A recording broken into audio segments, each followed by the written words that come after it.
A felicidade é você se amar, porque se você se ama, você está feliz com a sua própria existência. Hoje estou aqui em São Paulo, com muita honra e muito amor no coração, eu vim conversar com o Rabino Sani.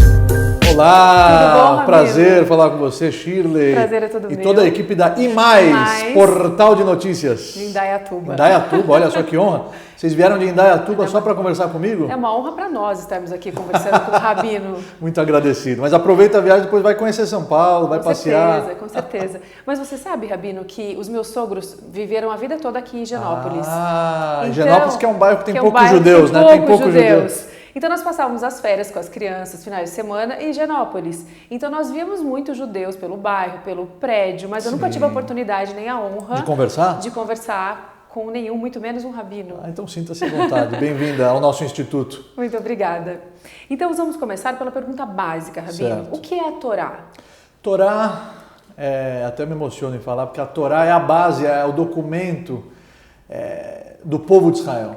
Torá vem da raiz Oraá, que são orientações. É um livro de orientação, não é um livro de historinhas. É um livro onde você encontra nele todas as respostas, toda a nossa história e as mensagens que são infinitas. É a sabedoria milenar do povo de Israel. É a sabedoria divina que foi transmitida desde Moisés, no Monte Sinai, onde ele recebeu toda essa herança espiritual. Isso foi transmitido de pai para filho, de mestre para aluno, até chegar nos dias de hoje. Então a Torá é composta por 5 livros. Você tem Bereshit, Shmot, Vaikra, Bamidbar e Dvarim, certo, que é Gênesis, Êxodos, Levítico, Números e Deuteronômio. E você também tem, posterior a isso, Neviim, que são os profetas, e Ktuvim, que são as escrituras. Certo. E tudo isso é a base, porque existem muitas explicações que nos dão a visão correta sobre cada preceito, sobre cada passagem. E o Talmud, por exemplo, é toda essa explicação oral que inicialmente não poderia ser escrita, mas chegou um momento que correríamos o risco dela ser esquecida. Então o Rabino Yuda Anassi, o Rabi, ele decidiu, óbvio, com inspiração divina, registrar o mínimo possível. E desse registro saiu os 6 volumes da Mishnah, posterior a isso as explicações da Gemara e a compilação de tudo isso, o Talmud, e posterior a isso várias outras figuras comentaram o Talmud e dele se extraiu a Halachá, a lei, o código de leis judaico. A partir do momento que o Shulchan Aruch, o código de leis, foi registrado, nada entra e nada sai. Então agora é o modo de vida do judeu, está lá mastigadinho e muito claro para nós. E o formato da Torá? É um livro ou são pergaminhos? Rolos. São rolos. Pergaminhos. Existem uma série de critérios, como se escrever, quem pode escrever, é toda uma preparação, demora-se bastante para escrever, não pode apagar. E é um momento mágico quando se termina de escrever, se faz uma festa, quando você vai introduzi-la a uma sinagoga, a uma entidade, a uma instituição que vai colocá-la lá no Aron, no armário, que é um armário especial, com uma cortina especial. É um documento que eu digo para os meus alunos que é um manual de instruções do fabricante. Para a vida. Então, se você não lê o manual, você não vai conseguir extrair do produto o que ele tem de melhor para oferecer. Então você pode existir, mas viver é algo muito mais profundo. Então a Torá ela ensina você a viver. Isso é colocado em cima de uma mesa, esses pergaminhos são abertos? Quando você lê, nós lemos a Torá semanalmente, as porções semanais. Aliás, recentemente terminamos o ciclo de leitura anual das porções semanais. Quando terminamos, logo em seguida recomeçamos. Para deixar claro que ninguém acabou. Você ainda nem começou, ela é infinita. Então você coloca na mesa, na Bimá, o Baal Koré, né? O Hazan, ele vai ler e todo mundo vai escutar em silêncio. É um momento de estudo, é um momento de conexão espiritual. Eu achei muito interessante, vendo algumas das suas entrevistas, você falando sobre a Torá, né, de quando Deus enviou para vocês essa mensagem. Sim, né? Sim. E você deu o exemplo da macieira, isso ficou muito forte em mim. É verdade, porque o povo de Israel, ele aceitou antes de saber o que estava escrito. Deus oferece a Torá e o povo de Israel diz, Naaseh venishma, faremos e depois ouviremos. Isso é muito raro. Muito forte. Quem vai assinar um contrato sem ler? As pessoas leem, aí pede para acrescentar, pede para tirar, aí vamos no cartório, vamos reconhecer firma, vamos trazer os advogados, aí sim a assinatura ela vai ser concretizada depois de muitas leituras. O povo de Israel aceitou sem saber o que estava escrito. Isso demonstra o quê? Fé, confiança de que o presente é bom. O presente é precioso, senão ele não estaria nos oferecendo isso. E eu acho que eu citei a macieira porque o povo de Israel é comparado à macieira, ela dá a fruta antes das folhas, diferente das outras árvores. Então o povo de Israel antecipou o sim e depois foi lá verificar o que estava escrito. E não se arrependeu. Achei que Lá em Indaiatuba tem macieira? Não tem macieira, mas eu sou paisagista por formação, então eu amo tudo que é plantas, frutíferas, sou apaixonada pela flora brasileira. Você gostou do nosso jardim? Foi a primeira coisa que eu vi quando eu cheguei. Eu pedi permissão e fui olhar o seu jardim. Rabino, por que existem tantos nomes para Deus na religião judaica? Então, só existe um Deus, o Criador, o Eterno, a luz infinita. Ele, Hayah, Hovevei, ele foi, é e será, onisciente, onipresente, onipotente. Ele é a base, o autor da vida, o grande arquiteto do universo. A Torá, ela registra alguns nomes que a Kabbalah explica que são as manifestações dele com a criação. Então, existem uma série de manifestações e relacionamento que ele tem com a criação e com o ser humano. Então, cada nome representa atributos divinos. Entendi, está respondida que essa pergunta chegaram várias perguntas perguntando sobre isso. Qual basicamente a diferença entre o judaísmo e o cristianismo? Existem muitas diferenças. Muitas, né? O cristianismo saiu do judaísmo, né? Creio eu. Jesus era judeu. Né?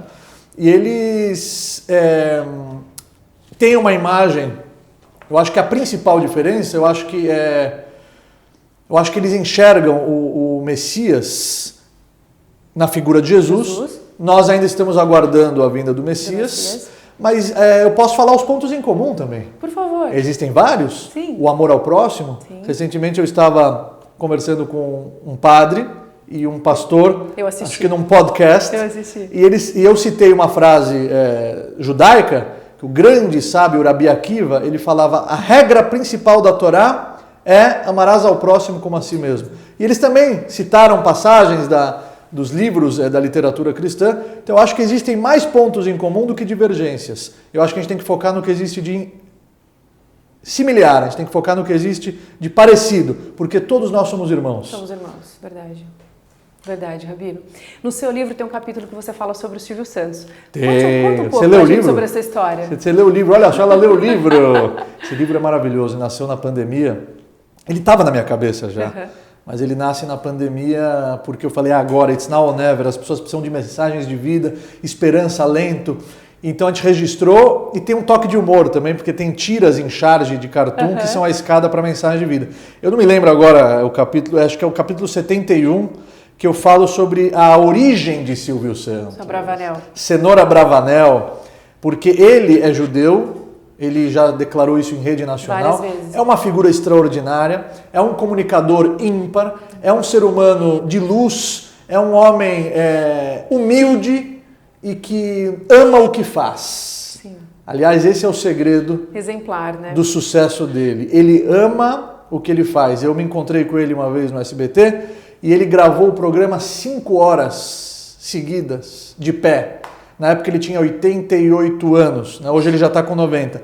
Imagina, ficou 5 horas de pé seguidas com 88 anos de idade. E sempre com um sorriso no rosto. Com um sorriso, com alegria, cumprimentando todo mundo. Verdade. Aí ele esperou, aí ele entra antes para animar. Ele é um gênio. Ele é um gênio. Quando o Silvio Santos entrar, todo mundo... Ele vai, ele aquece o auditório. E aí ele me recebeu no camarim. Falei, puxa, ele está cansado. Não, ficou comigo lá 15 minutos. Se eu quisesse ficar mais, eu ficava. E prestou atenção no que eu estava falando, conversou comigo, deu a opinião dele, trocamos o que precisávamos trocar de ideias, e depois ele falou, Rabino, me desculpa agora que tem pessoas me esperando. Eu falei, aonde você vai? Uma reunião com o grupo Silvio Santos, sem hora para acabar. Puxa vida. E ele é um seguidor da Torá, você sabe? Ele tem os valores judaicos no coração dele, ele é filho de judeus. De uma linhagem bem... Aí que eu vou falar. Quer dizer, a mãe dele é judia, o pai dele é judeu, ele jejua no dia do perdão, ele recebeu das minhas mãos uma mezuzá, que eu fiquei sabendo que ele colocou já no escritório dele. Mezuzá é aquele que sai aquilo o que nós colocamos nos batentes das portas, em lembrança à saída do Egito. Uma espécie de proteção para o lar e para a empresa. E no livro eu escrevo que ele é descendente de um gigante da nossa literatura, o Dom Isaac Abravanel. Abarbanel, a gente fala em hebraico, é um dos comentaristas do Tanar. E ele, além de rabino, ele era ministro da fazenda, assim Sério? que fala. Ele era o ministro das finanças reais dos reis católicos Fernando e Isabel. Então uma linhagem super... Uma linhagem muito nobre. E na Inquisição, em 1492, os judeus foram obrigados a deixar a Espanha com a roupa do corpo. Puxa. Eles foram expulsos. E quem quisesse ficar, obrigatoriamente precisaria se converter. E quem ficasse e praticasse o judaísmo, morria na fogueira. Então os judeus sofreram muito. Na Inquisição, muitos se esconderam e praticavam o judaísmo dentro de suas casas. E nasceu os cristãos novos. Muitos desses cristãos novos vieram para o Brasil, fugiram para o Brasil, e o Brasil tem raízes judaicas. Poucas pessoas sabem disso. Mas o que me emociona é que eu registrei no livro, eu acho que foi por isso que você pediu para eu falar, é que o rei falou para o Dom Isaac Abravanel: o povo judeu vai, mas você fica. É verdade. Você é meu ministro. Eu preciso de você. Você é um homem sábio, você é um homem inteligente. Verdade. E ele falou o seguinte, e o Silvio até registrou isso no programa dele em 1988. Ele falou o seguinte: não, o povo judeu vai e eu vou junto. Ele foi com a roupa do corpo, imagina, as finanças, as riquezas, a fortuna dele, tudo que ele construiu ficou lá, e ele fugiu, e ele foi com o povo de Israel, ele fugiu para a Itália, depois seus descendentes foram para Salônica, para a Grécia, e aí os pais de Silvio Santos vieram para o Brasil e nasceu ele, que tem o nome, que leva esse nome, Abravanel, que é um nome muito, muito, muito, muito forte. E eu escrevo no livro que esse é o espírito do líder. A liderança verdadeira é essa. O líder verdadeiro, ele fica do lado do povo nas horas boas, mas principalmente nas horas difíceis. Essa é a personificação do verdadeiro líder. E você fez uma amizade muito bonita também com o Danilo Gentili, Fiz, né? Somos grandes amigos. Ele fez aniversário agora. Ele fez aniversário. Agora há pouco. Eu vi como a maneira como vocês se conheceram, foi numa loja de charutos. Foi Deus que fez os nossos caminhos se cruzarem. E desde lá, um café atrás do outro, ele tem sede de conhecimento sobre a Kabbalah. Ele é um grande entusiasta da cultura judaica e do humor judaico. Ele participou do seu livro também. Participou com desenhos. Com os desenhos. Participou do meu livro e estamos escrevendo outro livro, O Rabino e o Comediante. Com ele? Com ele, onde ele me manda as cartas, as perguntas e eu respondo. Que a gente bacana. vai compilar esse livro também. Não falei para ninguém ainda, né? Isso aí tá em off. Mas é um amigo querido, ele é um ser humano extraordinário. E muitas pessoas enxergam ele como aquele personagem, mas por detrás do grande personagem existe o ser humano. Dá para sentir ele é brilhante. que é um ser humano incrível. Incrível. E o que é felicidade para um rabino? A felicidade é a nossa principal ferramenta de trabalho. A felicidade é você se amar. Porque se você se ama, você está feliz com a sua própria existência. Mas para se amar e ser feliz, tem que se conhecer. Tem que se conhecer de verdade. O autoconhecimento ele é a base para o amor próprio, e o amor próprio vai gerar essa alegria. Felicidade é você fazer o que ama por muito tempo. Felicidade é você acordar de manhã e estar ciente do seu propósito e fazer a diferença na sua vida particular e principalmente na vida de todos aqueles que vão cruzar o seu caminho. A felicidade é o nosso objetivo. A felicidade é um estado emocional que não está vinculado com o sucesso. Tem muitas pessoas bem-sucedidas infelizes, e eu conheço várias, porque a felicidade é uma escolha, é uma opção, e existe uma receita para você ser feliz. Então você tem que ir atrás desses ingredientes, igual o coquetel. O coquetel tem ingredientes. Sim. Também existem os ingredientes para você ser feliz e ser bem-sucedido de verdade nesse corredor chamado vida. Então a gente tem que ir atrás dos nossos sonhos, a gente tem que ir atrás das nossas metas, dos nossos objetivos. E na estrada da vida, os pequenos caem, os medianos se equilibram, mas só fica lá em cima as pessoas grandes, e a grandeza verdadeira está aqui dentro. E a gratidão. Né? A gratidão também. O povo judeu nasceu, a tribo de Eudá, que é hoje nós somos descendentes dessa tribo de Judá, e por isso somos chamados de judeus. A mãe Leia, quando ela teve o quarto filho Judá, ela falou, Apamodet Hashem. Agora eu vou agradecer a Deus, porque ela achava que ela ia ter só 3 filhos. Quando ela teve o quarto, Deus me deu mais do que eu merecia. Então a essência do judaísmo é ser grato, é a gratidão, essa é a essência de tudo. Você não viu que eu abençoei antes de tomar? E eu aprendi isso com você, vendo seus vídeos, a agradecer. Então eu acordo, agradeço a Deus pela minha cama quentinha, limpinha, tudo, pela minha casa. Tudo, abri o olho. E eu aprendi isso com você. O coração está batendo, está respirando, você tem uma cama limpa. Vai comer, agradece. Eu entrevistei um sobrevivente do Holocausto no meu programa. Sério? E assim... Nós somos milionários. Está no YouTube, no meu programa Rav Seni Live Show. Gente. Vocês podem assistir todas as entrevistas, que eu só trago personalidades que agregam valor para a vida do telespectador. Mas as pessoas, elas são milionárias e elas não estão sabendo enxergar os milagres e a sua verdadeira riqueza está debaixo do nariz dela. Com quantos anos ele está, esse sobrevivente? 98. Estão Extremamente acabando. Lúcido. Estão acabando os sobreviventes. Por isso que esses registros são extremamente importantes. Então vamos lá no canal do Shirley. YouTube, no canal do YouTube pra gente ver esse vídeo que eu fiquei curiosa, agora quero ver. Esse e os outros, né? E os outros também. E aliás, toda a sua audiência, se quiser se inscrever no nosso canal, tá aqui, ó. Não sei se tá aqui, ó. Só colocar Rav Seni no YouTube, Rav Seni no Instagram, Rav Seni no Facebook. Você vai achar todo o nosso conteúdo motivacional que está sendo produzido com muito carinho, com muito amor, com muita alegria para fazer a diferença e impactar o maior número de vidas pelo Brasil e pelo mundo. É isso aí, gente. Uma das perguntas que chegaram, aliás, entre inúmeras, né, foram sobre os alimentos. Alimentos. Por que os judeus não comem carne de porco? Muito bom. Bloqueia realmente esse contato com Deus espiritual? Sim. É real isso? Sim, porque a dieta kasher, o que é o kasher? É apropriado para o consumo de acordo com os preceitos bíblicos. Então, o povo de Israel recebeu essa orientação, recebeu esse preceito, essa dieta, aonde não são todos os animais que nós comemos. Os animais que nós comemos possuem sinais de tahará, de pureza, casco fendido, ruminante. Então frango não? Frango sim. As aves estão selecionadas uma a uma na Torá, nos versículos, no livro de Vaikra, no livro de Levítico. E nós abraçamos essa dieta porque ela é compatível com a nossa estrutura espiritual. Então a Kabbalah ela explica que é o conceito de tamé, aquele animal impuro. Não, a estrutura espiritual do povo de Israel não é compatível com aqueles alimentos específicos. Então isso gera um bloqueio espiritual. Tamé vem de timtum, né? Ele fica fechado, bloqueado.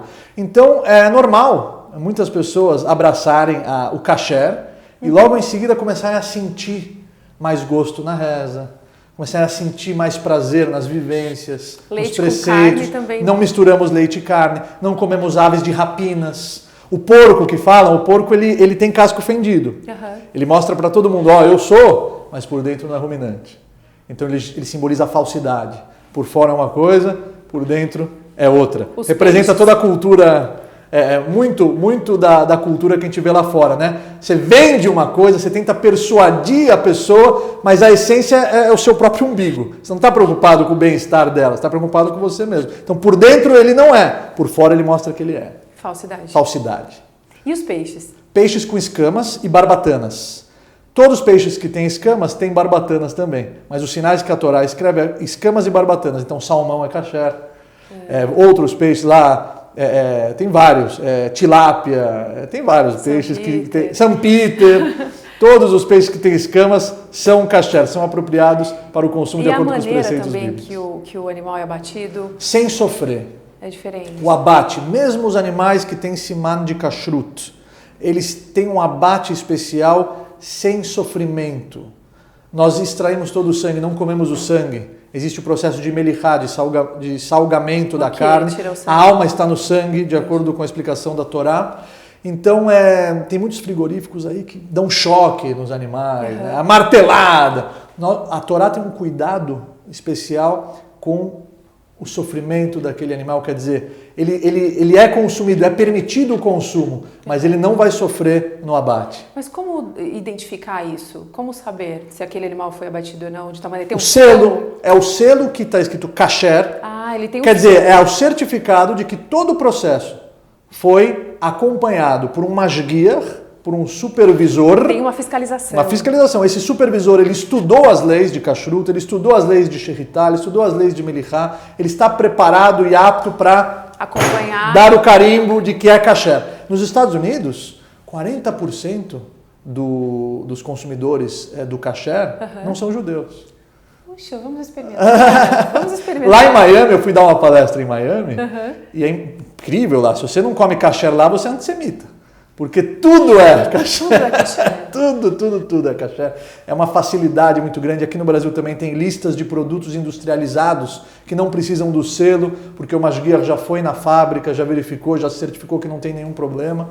Então, hoje é muito fácil.